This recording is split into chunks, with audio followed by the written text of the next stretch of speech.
वस्ल की सुबह होने में है कुछ देर अभी, वस्ल की सुबह होने में है कुछ देर अभी, दास्तां हिज्र की कुछ और बढ़ा ली जाए। नाजरीन, मैं हूँ बिस्मिल आफ्ताब आलम और आप देख रहे हैं उर्दू हिंदी नॉलेज चैनल। आइए, जो सिलसिला चल रहा था उसी में आगे बात करते हैं। सबसे पहला आज का सवाल यही रहेगा कि ये शेर जो मैंने पढ़ा है ये किस शायर का शेर था। कल एक शेर मैंने पढ़ा था और उसमें पूछा था किस सनद का इस्तेमाल हुआ है। शेर मैंने पढ़ा था जो वो अहमद फराज का था। हम तो चाहत में भी गालिब के मुक़ल्लिद हैं फराज, जिस पे मरते हैं उसे मार के रख देते हैं।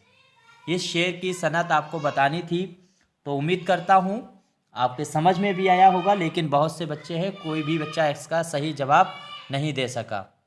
तो ये शेर जो था इसमें सनद का इस्तेमाल हुआ है ईहाम गोई।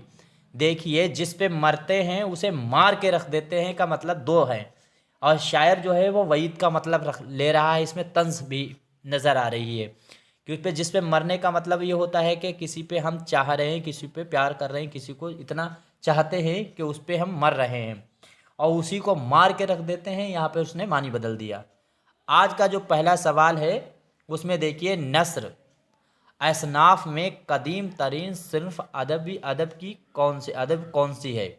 यानी इनमें से सबसे पुरानी सिन्फ का इस्तेमाल जो है वो आपको बताना है कौन सी है। ये चारों ऑप्शन देख लीजिए और आसान सवाल होने वाले हैं। उम्मीद करता हूँ सभी के आंसर सही होगा। अच्छा, दूसरी चीज़ ये है कि एक नज़रिया है, वो नज़रिया आपको याद रखना है। स्पेंगरन ने ये नज़रिया दिया था और ये कई बार पूछा गया। स्पेंगरन ने तासुराती तनकीद को जदीद तनकीद और तख्लीकी तनकीद कहा है। तो जदीद तनकीद, तासुराती तनकीद को किसने जदीद तनकीद और तख्लीकी तनकीद कहा है? स्पेंगरन ने कहा है। ये आपको हर हाल में याद रखना होगा। इसमें आंसर आपका क्या सही होगा? तो आपका आंसर सही होना चाहिए ड्रामा। आंसर आपका थर्ड सही होगा। दास्तान भूल के भी मत लगा देना। दास्तान से पहले यूनान में ड्रामे खेले जाने लगे थे। तो आपका यहाँ पे सिर्फ कौन सी होगी? तो वो होगी ड्रामा। अगला सवाल देखिए, सवाल है दास्तान सब्रस का मुसन्निफ कौन है।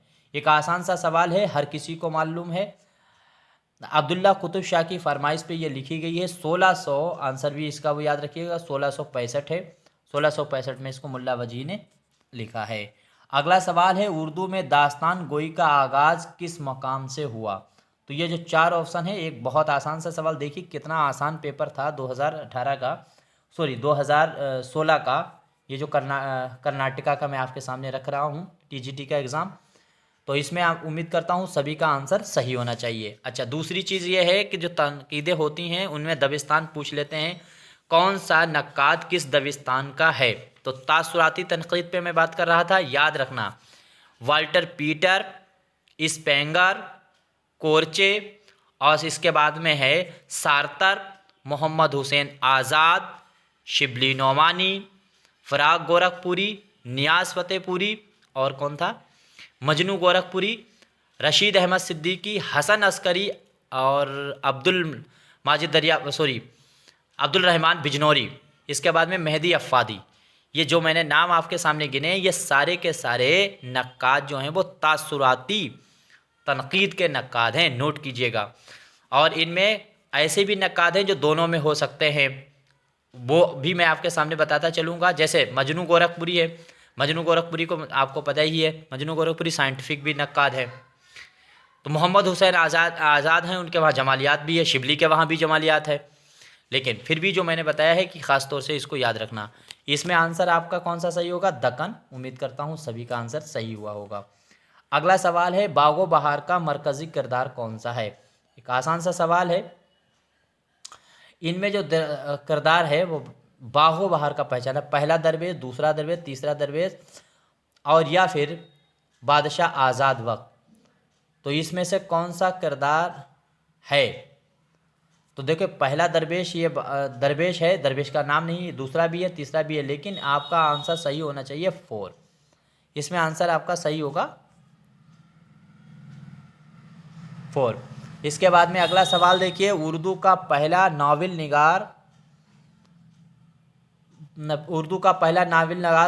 जो है वो होने का शर्फ किसको हासिल है? इनमें आपको पहचानना है पहला नावल निगार। उम्मीद करता हूँ सभी का आंसर बिल्कुल सही होना चाहिए।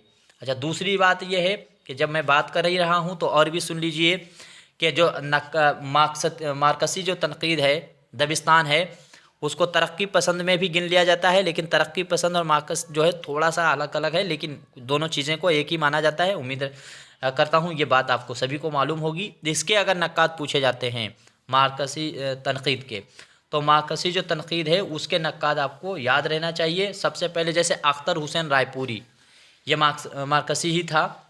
इसके बाद में जैसे सज्जाद ज़हीर, उन्होंने तरक्की पसंद की बुनियाद डाली, तो वो तो होना ही होना। एहतशाम उसी में माने जाते हैं। अब्दुल हलीम, मजनू गोरखपुरी, और मजनू गोरखपुरी के अलावा मोहम्मद हसन और अजीज़ अहमद, ये जो हैं वो मार्कसी हैं।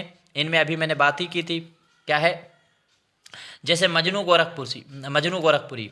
अब मजनू गोरखपुरी ऐसा शख्स है जो मार्कसी भी है, साथ साथ में तासुराती भी है और साइंटिफिक भी हैं।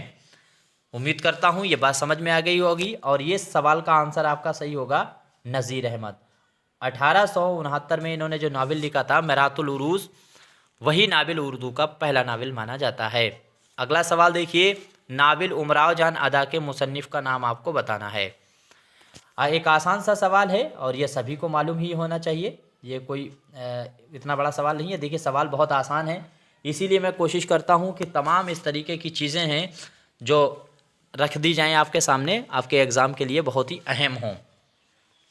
अच्छा, एक और भी याद रखना, जैसे अदब और ज़िंदगी अगर पूछा जाए किसका है, तो अदब और ज़िंदगी जो है वो अख्तर हुसैन की तसनीफ़ है। और इसी तरह से उर्दू की जदीद इनकलाबी शायरी पूछा जाए तो आपको याद रहना चाहिए वो है सज्जाद ज़हीर। इसमें आंसर आपका सही होगा उमराव जान 1899 में आया है। और याद रखना उमराव जान अदा जो है इसमें कहाँ की जो है माशरे के बयान किया गया, लखनऊ के, लेकिन उमराव जान अदा थी कहाँ की रहने वाली, तो फैज़ाबाद की। ये आपको जहन में रहना चाहिए। दूसरी, एक चादर मैली सी किसकी तसनीफ़ है? एक आसान सा सवाल है, एक चादर मैली सी, इसमें कोई बहुत बड़ी बात नहीं है, सभी को ये मालूम ही होगा। अच्छा, दूसरी बात याद रखना, तनकीद ना तो साइंस है और ना ही हो सकती है। ये वाला नज़रिया याद रखिएगा, कई बार पूछा गया है तनकीद ना तो साइंस है ना तो हो सकती। तो ये जो नज़रिया था वो टी.एस. इलियट का है। टी.एस. इलियट का नाम आपको याद रहना चाहिए। इसके बाद में इसका आंसर आपका सभी का सही हुआ होगा। आंसर इसमें होगा राजेंद्र सिंह बेदी, आपका आंसर सही होगा 4। याद रखिए, एक चादर मैली सी जो है वो 1900 किताब की सूरत में 1965 में आई है, 1962 में इसको लिखा गया है, एक चादर मैली सी। अगला सवाल देखिए, आग का दरिया का उन्वान किस शायर के शेर से आखोज है? तो आग का दरिया जो है अगर पूछा जाए वो शुरू होता है तो किसकी नज़्म का इस्तेमाल किया गया है, तो टी.एस. इलियट। अगर आग का दरिया का नाम पूछा जाए किसके शायर से लिया गया है, तो वो होगा आपका आंसर सही आंसर होना चाहिए जिगर मुरादाबादी। तो अब इसमें देखिए आंसर आपका सही क्या होगा, जिगर मुरादाबादी। यहाँ से आपका जो है आंसर 3rd सही होगा। अब अगला सवाल देखिए, यासियत का इमाम किसे कहा जाता है? यासियत का इमाम, इसे याद रखिएगा। आसान सा सवाल है, देखो बिल्कुल आसान सवाल हैं और इसमें आपके कितने आंसर गलत होते हैं इनको ज़रूर नोट कीजिएगा और बताइएगा भी कि कितने क्वेश्चन गलत हुए हैं आपके। तो उम्मीद करता हूँ इसका आंसर सभी का सही होगा। अच्छा, दूसरी चीज़ ये है कि जमालियाती तनकीद में क्या है, जमालियाती जो तनकीद है उस जमालियात में कौन कौन नक्काद माने जाते हैं वो भी एक तरह से आपको याद होने चाहिए। तो जमालियाती जो नक्काद हैं उन सब नक्कादों में जैसे शिबली का नाम जमालियात में आ जाता है। इसके साथ साथ में जैसे आज़ाद, उनके वहाँ भी जमालियात नज़र आती है। तो शिबली और आज़ाद, इसके साथ में मजनू गोरखपुरी हमने अभी बताया था कि वो साइंटिफिक, तासुराती और साथ साथ में मार्कसी, उनमें भी नज़र आता है। तो उसके वहाँ वो 3 दबिस्तानों की बात होती है। इसमें आंसर आपका क्या सही होगा, पानी बदायनी, सबका सही हुआ होगा। अगला सवाल है कि लफ्ज़ ड्रामा किस ज़बान से माखूज़ है? तो ड्रामा लफ्ज़ जो है वो किस ज़बान से माखूज़ है? ड्रामा लफ्ज़ किस ज़बान से? ड्रामा है काहे का लफ्ज़ अगर ये पूछा जाए तो अलग तो अंग्रेज़ी हो जाएगा, लेकिन वो ड्रामा आया उससे पहले माखूज़ किससे किया गया, लिया किससे गया है ड्रामा? तो यूनान आपका सही होगा, यहाँ पे आंसर होगा थर्ड। अच्छा, दूसरी चीज़ याद रखना, फ्राइड जो था, फ्राइडे ने इंसानी जहन को 3 हिस्सों में तकसीम किया था, शऊर, तहतुल शऊर और लाशऊर। ये भी कई बार पूछा गया है कि किसने इंसानी जहन को 3 हिस्सों में तकसीम किया। तो पहली बात तो याद रखिए कि फ्राइड ने किया है, और फ्राइड जो है वो नफ्सियाती नक्काद है, ये भी याद रखिए। फ्राइड से की ही नफ्सियात से ही मुतासिर थे, नफ्सियाती तनकीद के मामले में मंटू। तो मिंटू जो है वो उसी से मुतासिर थे, और फ्राइड जो है उसने 3 हिस्सों में शऊर, लाशऊर, शऊर, तहतुल शऊर और लाशऊर करके ये 3 हिस्सों में उसने जहन को तकसीम किया है।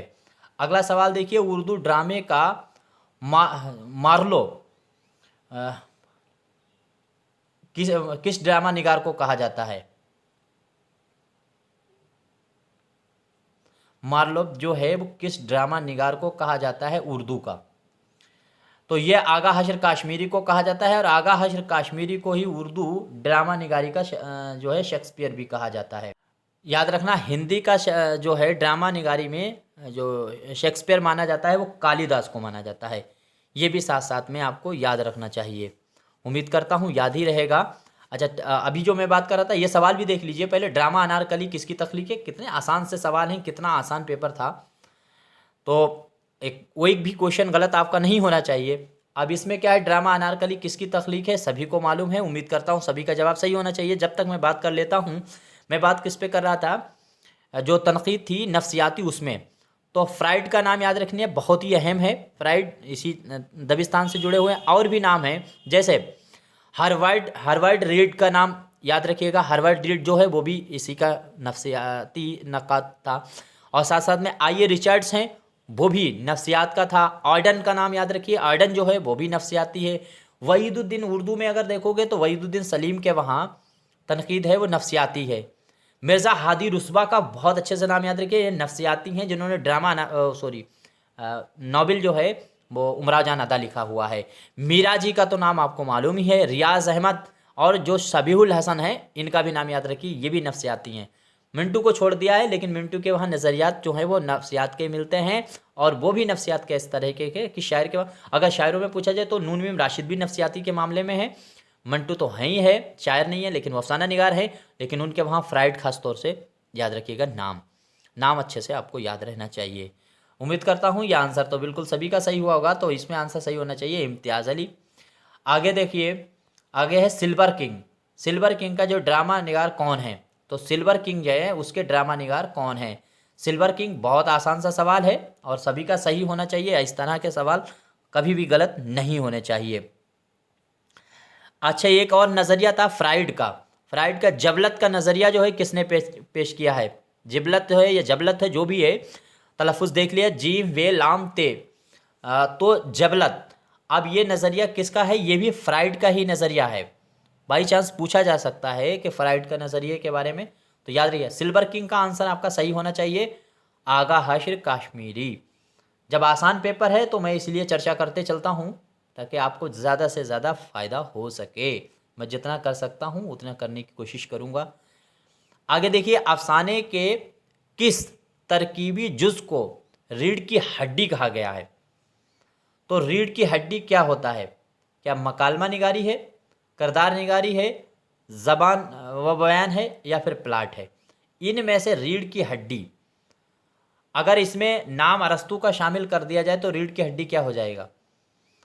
अब उम्मीद करता हूँ सभी का आंसर सही हो जाना चाहिए। अच्छा, साइंटिफिक तनकीद पे बात कर लेते हैं। साइंटिफिक तनकीद अमूमन काहे की बात करती है? साइंटिफिक जो तनकीद है, जो नक्काद हैं, वो अदब और ज़िंदगी की बात जो है नफ्सियाती भी कर रहे थे, लेकिन अदब और ज़िंदगी के रिश्ते के वकालत करने वाले कौन होते हैं? ये हमेशा साइंटिफिक नक्काद ही होते हैं। वो अदब को ज़िंदगी का अक्स बताते हैं। तो ज़िंदगी का अक्स कौन बताता है? साइंटिफिक नक्काद। अच्छा, साइंटिफिक नक्काद में क्या है? साइंटिफिक जो नक्काद होते हैं वो अक़लियत और वाक़ियत और हकीकत पर ज़्यादा ज़ोर देने की कोशिश करते हैं। किस पे ज़ोर देते हैं? 3 चीज़ों पे याद रखिए, अक़लियत पर, वाक़ियत पर और हकीकत पर। इसी तरह से नफ्सियाती फ्राइड 3 चीज़ों की बात करता था, शऊर की, तहतुल शऊर की, लाशऊर की। ये भी याद आपको रखना चाहिए। आपकी मर्ज़ी है, मैं पूरी कोशिश कर देता हूँ। इसमें आंसर आपका प्लाट मैंने बता ही दिया है। अरस्तु जो हैं उन्होंने जो बात कही थी वही है, इनका नाम नहीं दिया, बस रीढ़ की हड्डी प्लाट है। अगर प्लाट ही नहीं है, मान लीजिए ड्रामा में प्लाट ही नहीं है, तो फिर टिका काहे पे ड्रामा है? प्लाट का होना ज़्यादा ज़रूरी है। आगे देखिए, प्रेमचंद का अव्वलीन अफसानवी मजमुआ कौन सा है? अब उनका अव्वलीन अफसानवी मजमुआ आपको पहचानना है। ये जो हैं अव्वलीन अफसानवी मजमुआ, इनमें से कौन सा उनका है?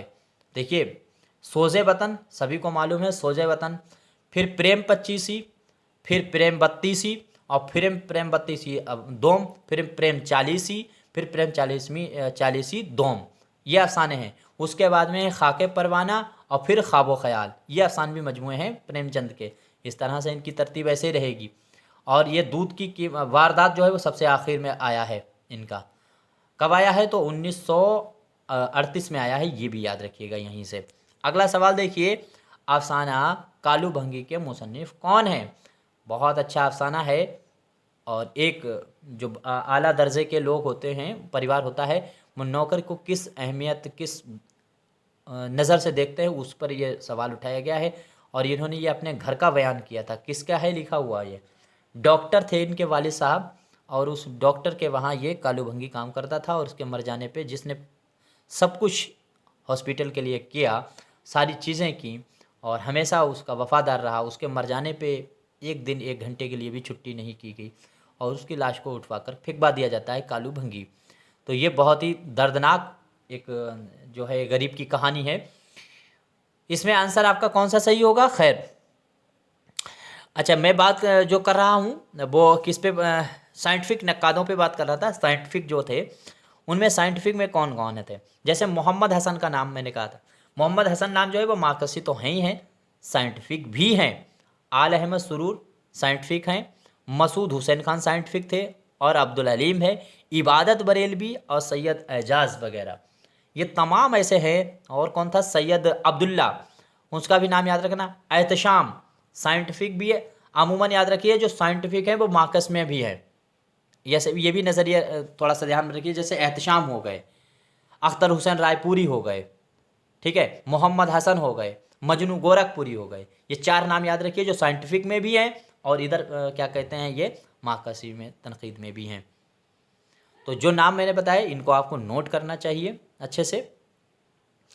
तो इसमें आंसर आपका सही होगा कृष्णचंद्र। अगला सवाल है, इनमें ख्वाजा अहमद अब्बास का अफसाना कौन सा है?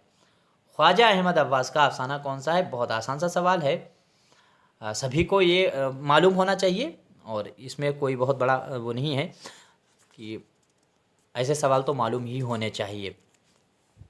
अब इसके बाद में क्या है? मतनी तनकीद। मतनी तनकीद जो है, मतनी तनकीद भी याद रखनी चाहिए। मतनी तनकीद के बारे में भी बाई चांस पूछ लेते हैं कभी कभी।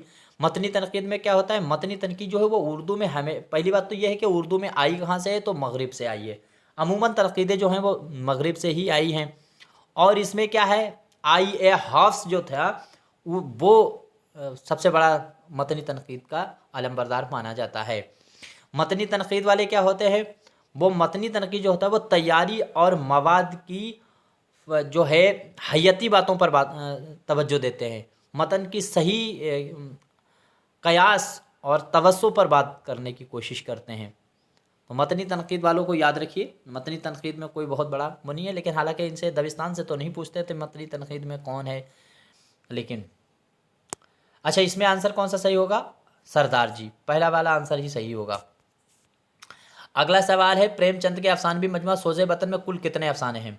अब सोज़े वतन में कुल कितने हैं? तो याद रखिएगा इसमें 5। पहला आंसर आपका बिल्कुल सही होगा।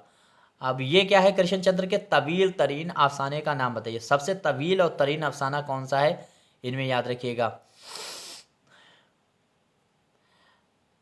यह आपका आंसर सही होगा, अन्नदाता। देखिए ये बालकनी है। कभी कभी बालकनी को कृष्णचंद्र का भी बताया जाता है, कभी बालकनी जो है वो लिखा हुआ सुरेंद्र प्रकाश का भी बताया जाता है। और सुरेंद्र प्रकाश का भी है नहीं, बल्कि इसे पढ़ा। सुरेंद्र प्रकाश जो है उन्होंने हिंदुस्तान में जो बाबरी मस्जिद के फसादात हुए थे, बाबरी मस्जिद को ढाने के, उस पे लिखा गया ये अफसाना है बालकनी। आपका आंसर सही होगा अन्नदाता। अगला सवाल देखिए, सौगंधी मंटू के किस अफसाने का किरदार है? तो सौगंधी किस अफसाने का किरदार है ये आपको बताना है। ये आंसर पहले से लगा दिए किसी ने, तो ये क्या होगा? हतक। अगला सवाल देखिए, गैर अफसानवी अदब से क्या मुराद है? गैर अफसानवी अदब, अफसाने के बगैर अदब, नावल और ड्रामा, या फिर कदीम अदब, या फिर तख्लीकी अमल में किस्सापन के बगैर ज़िंदगी का इजहार। तो क्या आंसर इसमें सही होगा? आंसर सही होगा आपका 4।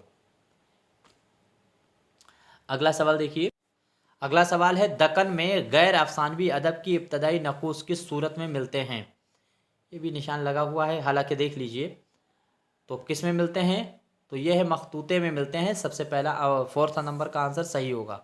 अब इस पे बात करते हैं, उर्दू में दिवाचा तहरीर करने की रिवायत किसने कायम की? उर्दू में दिवाचा, ये सवाल है, इसको याद रखिएगा। दिवाचा तहरीर करने की रिवायत जो है वो किसने ईजाद की है? अच्छा, दूसरी चीज़ ये है कि जो हम तनकीदों पे बात कर रहे हैं, तो एक दो और तनकीदों पे जैसे ख़ास तौर से बात कर लो, हय्यती तनकीद।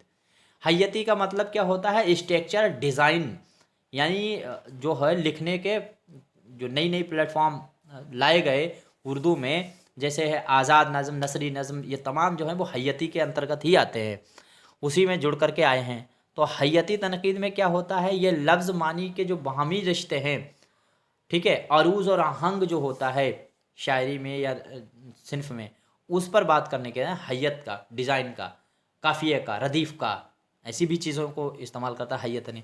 अच्छा, हय्यती तनकीद में बहुत ही अहम जो माने जाते हैं उनमें कौन है? जैसे आई A Richards. I A Richards हय्यती तनकीद का भी माना जाता है, हय्यती तनकीद में है। टी एस इलियट भी हय्यती तनकीद में है, ये भी याद रखिएगा। या तो विलियम जो है स्पेंसन, ये नाम जो है वो भी याद रखना चाहिए, विलियम स्पेंसन का भी। इसमें आंसर आपका सही होगा मिर्ज़ा मोहम्मद रफ़ी सौदा। अगला देखिए, आगे सवाल है, उर्दू में सवानह निगारी का बुनियाद किसने डाली? उर्दू में सवानह निगारी की बुनियाद किसने डाली? बहुत आसान सा सवाल है और सभी का आंसर इसमें सही होना चाहिए। ये ऐसा सवाल है जो आपसे लगातार पूछा जाता रहता है, रिपीट होने वाला सवाल है। दूसरी चीज़, उसलूबियाती तनकीद। उसलूबियाती तनकीद पे भी बात कर लेते हैं। उसलूबियाती तनकीद जो है वो अदब का क्या है? साइंसी तरीके से मुताला। अगर साइंसी तरीके यानी क्रमबद्ध अध्ययन, हिंदी में कहें स्टेप बाई किसी चीज़ की स्टडी करना, 1 2 3 4 5, ये जो हम पढ़ रहे हैं ये हमेशा जो है वो उसलूबियात में आएगा, साइंटिफिक मुताले में आएगा। तो इस तरह से याद रखिएगा। अब जो साइंटिफिक तनकीद है साइंटिफिक तनकीद है, उसका तरीका अलग है करने का, लेकिन उसलूबियात क्या करती है? उसलूबियात में भी साइंस का सहारा लिया जाता है, लेकिन उसलूबियात में तनकीद और अदब का जो साइंसी तरीके से मुताला किया जाता है, सिर्फ मुताले की बात की जाती है, उसमें क्या करा जाता है? उसका निष्कर्ष निकाला जाता है साइंटिफिक में, उसमें कुछ उसका आखिर में सोल्यूशन किया जाता है। इसमें वो उसलूबियात में नहीं किया जाता, सिर्फ अध्ययन कर लिया जाता है सही से। तो और हमेशा अगर उसलूबियात का अगर इस्तेमाल आप याद करने में कर रहे हैं, इसमें आंसर देख लीजिए। पहले फर्स्ट है, जो अगर तैयारी आप कर रहे हैं किसी चीज़ की, तो उसमें अगर आप इस चीज़ का इस्तेमाल करें उसलूबियात का, तो बहुत अच्छे से याद रहेगा। जैसे मैं कई बार कहता हूँ, हमेशा तसनीफ़ का नाम पहले पढ़ो और राइटर का नाम बाद में पढ़ो। तो जैसे वो तसनीफ़ आएगी, आपकी ज़बान बेसाख्ता उस राइटर का नाम ले लेगी खटाक से, आपका दिमाग में वो सेट हो जाता है। राइटर का नाम पहले पढ़ोगे, बाद में तसनीफ़ पढ़ोगे, तो याद नहीं रख पाओगे, बहुत मेहनत करना पड़ेगी तो याद होगा। अब आगे देखिए, और उसलूबियाती तनकीद क्या होती है? उसलूबियाती तनकीद जो होती है वो फ़न पारा जो होता है, उसमें लिसानी तकनीकी और खूबी और ख़राबियों इनकी निशानदेही करने की कोशिश करती है। और उसलूबियाती तनकीद में एक चीज़ और भी है, उसलूबियाती तनकीद में सूतियात, लफ्ज़ियात, नहवियात और मानियात, यानी ये जो कवायद की चीज़ें हैं उनका भी इस्तेमाल, वो तो है क्रम से इनको ही याद कर रहा है, जैसे आवाज़ों का मताला है, इन तमाम चीज़ों का उसलूबियात में ही होता है। तो शायरी में इन चीज़ों का किस तरह से इस्तेमाल हुआ है, उसलूबियाती तनकीद यही काम करती है। आगे देखिए, उर्दू में बाकायदा जो है इंशा निगारी का आगाज़ किसने किया? इंशा निगारी का आगाज़, तो उर्दू में इंशाया निगारी का आगाज़, ये आसान सा सवाल है और उम्मीद करता हूँ सभी का सही होना चाहिए। इसमें होगा सर सैयद अहमद ख़ान। आगे है, मज़ामीन सर सैयद को किस चीज़ का मजमूआ है? मज़ामीन सर सैयद किस चीज़ का मजमूआ है? तो मज़ामीन सर सैयद जो है वो किसका मजमूआ है? क्या खुतूत का है, इंशाए का, रिपोर्टाज का, खाके का? आसान सा सवाल है, इंशाए का है और याद होना चाहिए, बिल्कुल आसान सा सवाल है। डिप्टी नज़ीर अहमद की कहानी कुछ उनकी कुछ मेरी ज़ुबानी, ये किसका है? तो मिर्ज़ा फ़रतुल्लाह बेग ने ये जो उनका खाका लिखा है डिप्टी नज़ीर अहमद का, अपने उस्ताद का। आगे है, अवधे हिंदी और उर्दू मौला, जल्दी थोड़ा कर देता हूँ, बहुत वीडियो लंबी हो जाती है। अवधे हिंदी और उर्दू मौला फ़न के लिहाज से क्या है? तो ये दोनों फ़न के लिहाज से क्या है? ये क्या है, याद रखिए, गालिब के लिखे हुए खतूत के मजमूए हैं। आंसर, ये बहुत आसान सा सवाल है। आज़ाद ने गुबार खातिर खतूत कहाँ से लिखे थे? तो कहाँ लिखे थे इन्होंने? ये कहाँ बंद थे? इनको जो जेल हुई थी वो किला अहमद नगर में, वहाँ से इन्होंने ख़त लिखे थे। अच्छा, गुबार खातिर में जो ख़त लिखा है वो पहले जो ख़त लिखा है उसकी शायद अगर पूछा जाती है उसकी डेट, तो वो आपको याद रखना है 13 अगस्त 1942 है। और आखिरी जो हिस्सा है वो जो इस्तेमाल हुआ है वो 3 सितंबर 1945 है। वो ये भी याद रखिएगा, कहीं पूछ पाछ ले। आगे देखिए, उर्दू खतूत निगारी में किस अदीब ने मरासला को मकालमा बना दिया? तो मरासला को मकालमा बनाने का काम एक ही बंदा है। उम्मीद करता हूँ सभी का आंसर सही होगा, गालिब। अगला देखिए, अदीब ने मकतूबों को फ़नून लतीफ़ा कहा है। किस अदीब ने मकतूबों को फ़नून लतीफ़ा कहा है? यह आंसर आपका दीजिए, देखते हैं किसका आंसर सही आता है। तो याद रखिएगा, जो मैंने चीज़ें बताई हैं उनमें भी ख़ास चीज़ें जो हैं वो आप अपने पास नोट ज़रूर कीजिएगा, अगर नोट आप नहीं करते हैं तो। अच्छा, ये किताब मुझको याद आई है, साइंस और शायरी। साइंस और शायरी अगर पूछी जाए किताब किसकी है तो आइए रिचर्ड्स की थी। ये पूछी भी जा सकती है किताब, और पूछी गई है कई बार। तो उम्मीद करता हूँ ये आंसर सभी का सही हुआ होगा, और इसमें आंसर आपका सही होगा रशीद अहमद सिद्दीकी, फर्स्ट आपका आंसर सही होगा। अगला सवाल है, हाली ने किस उर्दू अदीब को हैवान ज़रीफ़ कहा है? तो हैवान ज़रीफ़ ये यादगार गालिब में कहा है। किसको कहा है? तो गालिब को कहा है, उनकी ज़राफ़त की वजह से, उनकी शोखी की वजह से, जो वो मजाक किया करते थे बातों बातों में। तो आज बस यहीं तक बात करते हैं, क्योंकि वीडियो बहुत लंबी हो जाती है, फिर आप लोग जो है रीडिंग करा देते हैं। वीडियो पूरी देखा कीजिए, धैर्य बना के देखिए, जो क्वेश्चन नहीं आते हैं उसको ज़रूर नोट कीजिए, थोड़ा थोड़ा तैयारी रोज़ करते चलिए, नोट ज़रूर बनाते रहिए, हर हाल में बनाइए। अगर एग्ज़ाम क्रैक करना है, इसकी डेट आएगी तो बिल्कुल भी टाइम नहीं दिया जाएगा, 15 दिन से ज़्यादा का टाइम नहीं होगा, उस टाइम पर आप सिर्फ रिवीजन के लायक बचेंगे। अब इसमें कोई क्वेश्चन गलत है तो ज़रूर बताइएगा, मैं आपका बेहद शुक्रगुज़ार रहूँगा।